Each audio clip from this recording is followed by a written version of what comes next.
नमस्कार दोस्तों, मैं संपत सिंह मीना, सहायक आचार्य, department of botany, government college Tonk.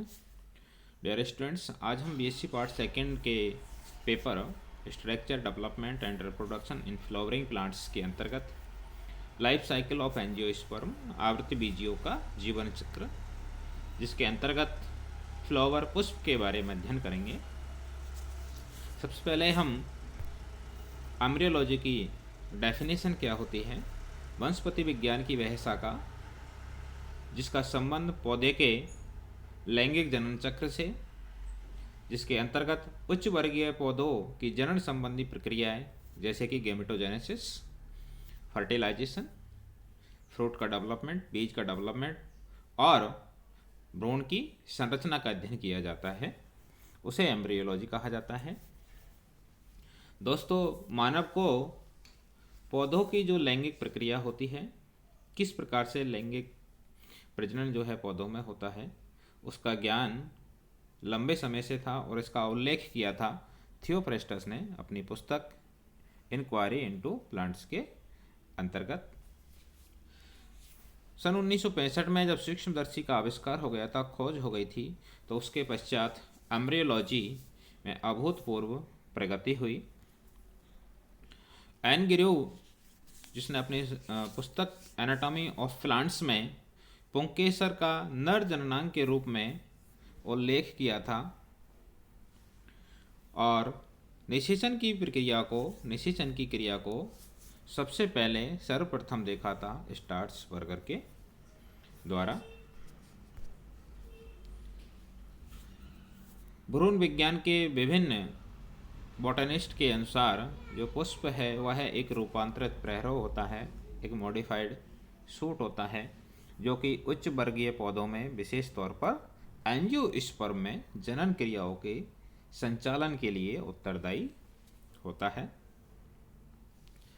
पुष्प एक अत्यंत विशिष्ट और प्रजनन कार्य का संधारण करने के लिए एक निर्धारित मॉडिफाइड सूट होता है, जिसकी संरचना एक नॉर्मल सूट से, एक सामान्य प्रहरों से की जा सकती है, जिसके ऊपर लीफ प्रेजेंट होती है। यहाँ बाह्य दल और दलों को रूपांतरित पत्तियों के समकक्ष माना जा सकता है, और जो पुंकेसर और अंडप होते हैं उन्हें विशिष्ट प्रकार की लीव्स के पत्तियों के समकक्ष माना जाता है, जिन पर की रिप्रोडक्टिव स्ट्रक्चर जनन संरचनाएं डेवलप होती है, विकसित होती है। तो इस प्रकार से पुंकेसर और अंडपों की जो स्थिति है, उनका जो अरेंजमेंट है, उनका जो ऑर्डर है, क्रम है, और उनकी जो इंटरनल संरचना है और उनका डेवलपमेंट है, इसकी जो प्रक्रिया होती है वो सामान्य लीव्स के नॉर्मल पत्तियों के समान होती है। नेक्स्ट आता है दोस्तों स्पेशल पॉइंट्स। दोस्तों, एंजियोस्पर्म प्लांट्स का जो ओरिजिन पृथ्वी के ऊपर हुआ है वह मीसोजोइक एरा के अंतर्गत हुआ था, और मीसोजोइक एरा में जो क्रस्टेशियस कल्प होता है उसके पूर्वार्ध में और जुरेसिक कल्प के उत्तरार्ध में, यानी कि इन दोनों के मध्य में जो है इनका डेवलपमेंट हुआ था। अतः क्रस्टेशियस और जुरेसिक कल्प के मध्य में इनकी उत्पत्ति मानी जाती है, और पृथ्वी के ऊपर जो सीनोजोइक एरा था, उस सीनोजोइक एरा में एंजियोस्पर्म प्लांट्स का पृथ्वी के ऊपर आधिपत्य था। इसलिए golden period of angiosperm Cenozoic era को कहा जाता है। तो ये आपको ध्यान रखना है। सर्वप्रथम एन गिरु ने ही बताया था कि पुष्प के जो नरजननांग होते हैं वह पुंकेसर होते हैं। पादपों में लैंगिक जनन की जानकारी सबसे पहले जैकब कैमेरियस के द्वारा दी गई थी, और उन्होंने ये बताया कि पुष्प के अंतर्गत जो परागकोश होता है वह नर जननांग के रूप में, अंडाशय यानी कि ओवरी, स्टाइल और स्टिग्मा ये मादा जननांग के रूप में होते हैं। इनके अनुसार जो बीज के निर्माण होता है, बीज का जब डेवलपमेंट होता है, तो उसके लिए नर और मादा जननांगों के मध्य में जो है अंतःक्रिया का होना आवश्यक होता है। साथ ही जोसेफ कार्ल लुटर के द्वारा परागण का महत्व और परागण में कीटों की क्या भूमिका होती है उसके बारे में बताया था। तो जोसेफ कार्ल लूटर थे जिन्होंने परागण के महत्व को बताया और परागण की क्रिया में कीटों की क्या भूमिका होती है, उनका क्या रोल होता है, उसके बारे में अध्ययन किया था कार्ल लूटर के द्वारा। सी एफ वॉल्व को फादर ऑफ प्लांट एम्ब्रियोलॉजी कहा जाता है, जबकि Indian father of plant embryology की बात करें तो प्रोफेसर पंचानन महेश्वरी को कहा जाता है। इन्होंने एक पुस्तक लिखी थी, an introduction to embryology of angiosperm.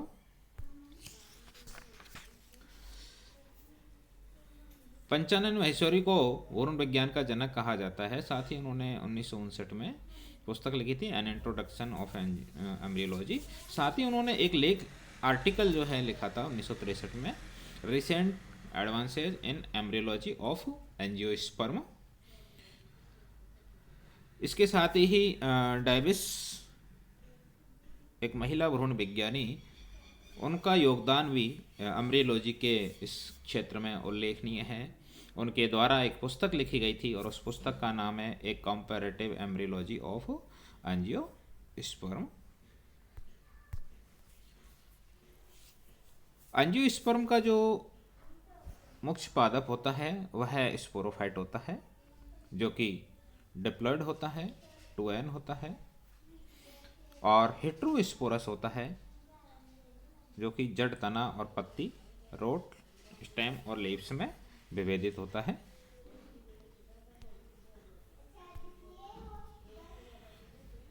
Angiosperm की लाइफ साइकिल में, जीवन चक्र में, दो प्रकार के बीजाणु स्पोर उत्पन्न होते हैं। एक होता है माइक्रोस्पोर और एक होता है मेगास्पोर। लघु बीजाणु और गुरु बीजाणु, जिसमें नर को लघु बीजाणु कहा जाता है और मादा को मेगास्पोर कहा जाता है।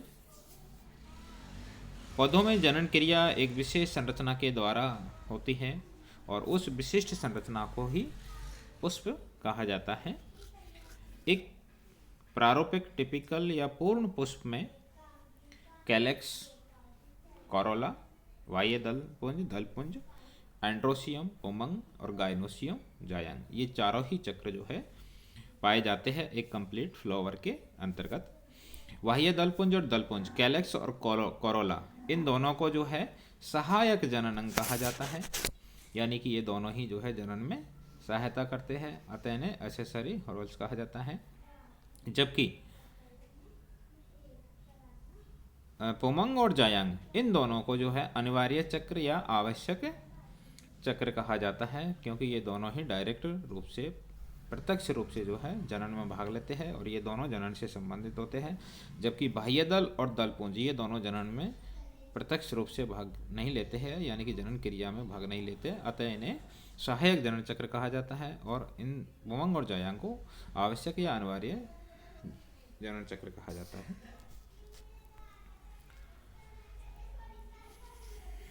ये एक पुष्प का एक डायग्राम आपको दिखाया गया है, जिसके अंतर्गत ये पुष्पासन होता है, थैलेमस होता है, और उस थैलेमस के ऊपर पुष्प के जो चारों चक्र होते हैं वो लगे होते हैं। पुष्प के जो थैलेमस है, इस थैलेमस के नीचे का पार्ट जो है ये पेडिसल पार्ट होता है और ये इसका प्लेसेंटा है।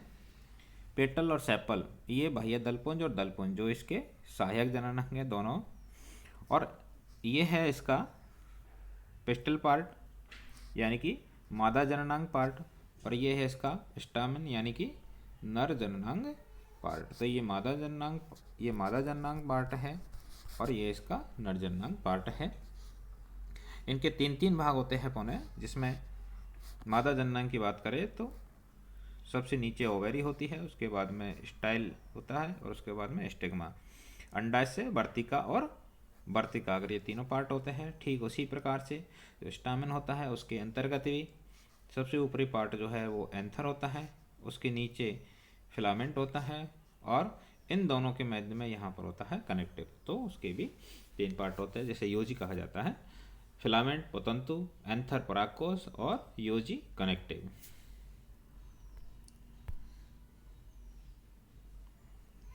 इस डायग्राम के अंतर्गत भी पुष्प के एक सामान्य संरचना जिसे दिखाया गया है, उसमें यहाँ पर देखिए ये कोई एक शाखा है और उस शाखा पर पुष्प लगे हुए हैं, जिसमें सहपत्र के कक्ष से पुष्प निकलते हैं, जिसमें ये पुष्प व्रंत होता है और पुष्प व्रंत पर ऊपर पुष्प लगा हुआ होता है, और ये पूरा का पूरा जो है कहलाता है पुष्पावली व्रंत।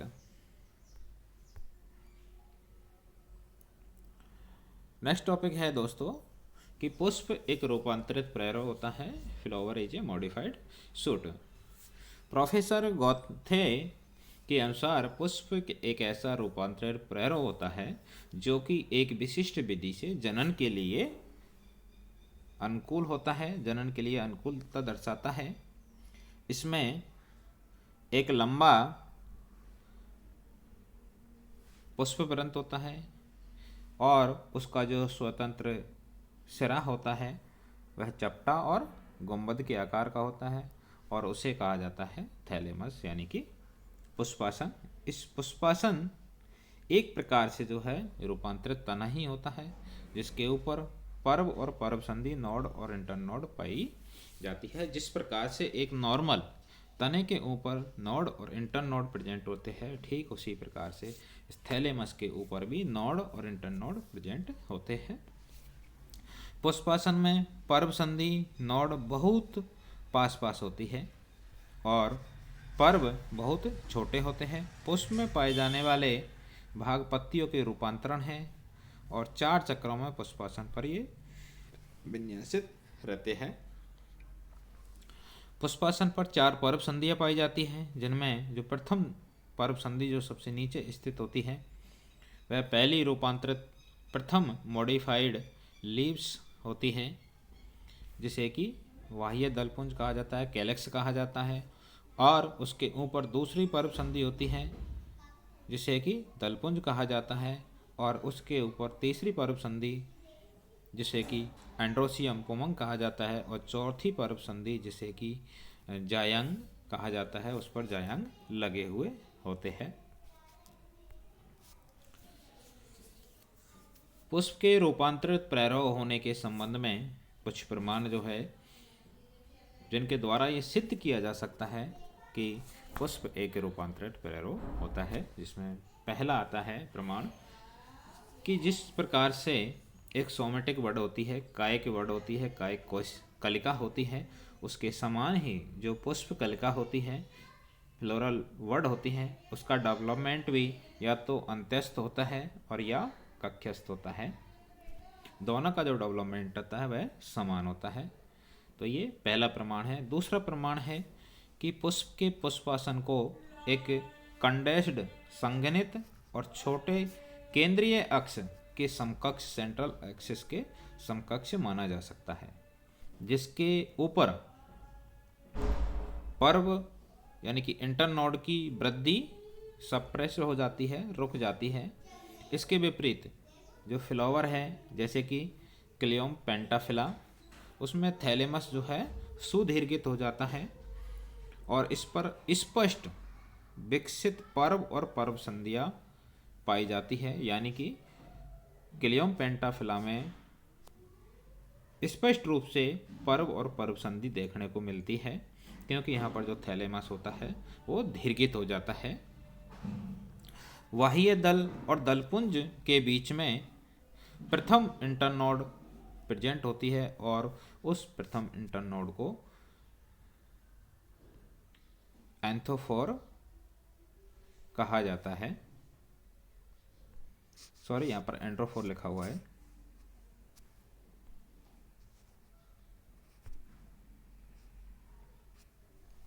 देखिए, ये क्लियोम पेंटाफिला का पुष्प है और इसमें एंड्रोफोर और गाइनोफोर दोनों को ही दिखाया गया है। ये इसका एंड्रोफोर है और ये इसका गाइनोफोर है।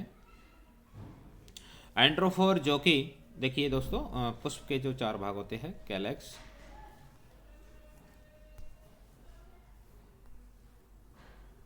कैलेक्स, कोरोला, एंड्रोसियम और गाइनोफोर, तो इन दोनों के मध्य में जो पर्व संधि है उसका जब दीर्घकरण हो जाता है तो उसे कहा जाता है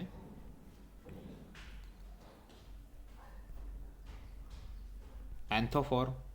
और जब दलपुंज और एंड्रोसियम इन दोनों के मध्य में दीर्घकरण होता है तो उसे कहा जाता है एंड्रोफोर। और जब इन दोनों के मध्य में दीर्घकरण हो जाता है तब उसे कहा जाता है गाइनोफोर। तो यहाँ पर इस क्लियम पेंटाफिला की बात करें तो इसमें ये वाली कंडीशन और ये वाली कंडीशन यानी कि एंड्रोफोर और गाइनोफोर ये दोनों ही स्थितियाँ देखने को मिलती है, दोनों कंडीशंस जो है देखने को मिलती है। तो ये है इसका एंड्रोफोर।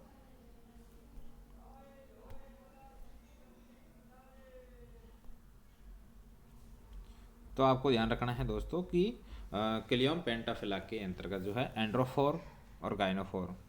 देखिए यहाँ पर ये एक नॉर्मल फ्लावर है जिसके अंतर ये बाह्य दल है और ये दलपुंज है।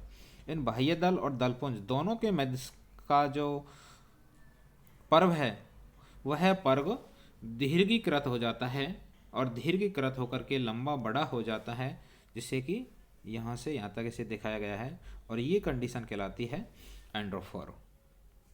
दूसरा है कि जब एंड्रोसियम और गाइनोसियम उन दोनों के मध्य में जो पर्व पाया जाता है, जो इंटरनोड पाया जाता है, जब वह दीर्घीकृत हो जाता है तो उस कंडीशन को कहा जाता है गाइनोफोर। और ये है इसका गाइनोफोर, ये दीर्घीकृत हो जाता है। नॉर्मल जो पुष्प होता है उसमें ये कंडेंस्ड फॉर्म में संघनित रूप में पाए जाते हैं। तो और दूसरा आता है दोस्तों गुलाब का। इस गुलाब के अंतर्गत भी जो पुष्पासन होता है ये एक नॉर्मल फ्लावर है और इस नॉर्मल फ्लावर के भीतर जो पुष्पासन होता है उस पुष्पासन का दीर्घीकरण हो जाता है और उससे जो है ऊपर एक नॉर्मल जो स्टेम होता है वो डेवलप हो जाता है, जो इस बात को प्रूव करता है, सिद्ध करता है कि पुष्प जो है एक रूपांतरित तना होता है, मॉडिफाइड शूट होता है। तीसरा आता है कि पुष्प में पुष्पासन के ऊपर बाह्य दल, दलपुंज, पुमंग और जायंग का जो अरेंजमेंट होता है, उनकी जो व्यवस्था का जो क्रम होता है ठीक उसी प्रकार से होता है जैसे किसी तने पर पत्तियों का होता है, स्पाइरल क्रम में या चक्र के क्रम में। फोर्थ आता है जिस प्रकार सामान्य पत्तियां या जो कोपलें होती हैं उनमें वेजिटेटिव जो बड होती है का एक कलिका होती है वो मोड़ी हुई होती है, ठीक उसी प्रकार से जो पुष्प कलिका होती है उनके जो विभिन्न घटक होते हैं वो भी मोड़े हुए होते हैं। नेक्स्ट 5वें नंबर पर आता है इन्फ्लोरेसेंस में पुष्प विकसित होते हैं। सामान्यतः जो पुष्प क्रम होता है उसी में क्या होते हैं या उसी पर जो है पुष्प डेवलप होते हैं, परंतु कुछ उदाहरण ऐसे भी होते हैं जैसे कि आगे जिसमें कभी कभी पुष्प क्रम के ऊपर भी पुष्प कलिकाएं और कायिक कलिकाओं में रूपांतरित हो जाती है। और इस प्रकार से जो पुष्प कलिकाएं एक नॉर्मल सामान्य वेजिटेटिव बर्ड्स में कायिक कलिकाओं में रूपांतरित हो जाती है, किसमें, अगेम में, तो उन्हें कहा जाता है बुलबिल्स, पत्र कलिकाएं कहा जाता है। और ये पत्र कलिकाएं जो है एक कायिक प्रजनन करने में सहायक होती है, यानी कि कायिक प्रजनन में भाग लेती है। इससे ये सिद्ध होता है कि पुष्प की जो उत्पत्ति होती है वो तने के समान होती है। दोस्तों यहाँ पर कुछ टर्मिनोलॉजी है, जैसे कि पहला है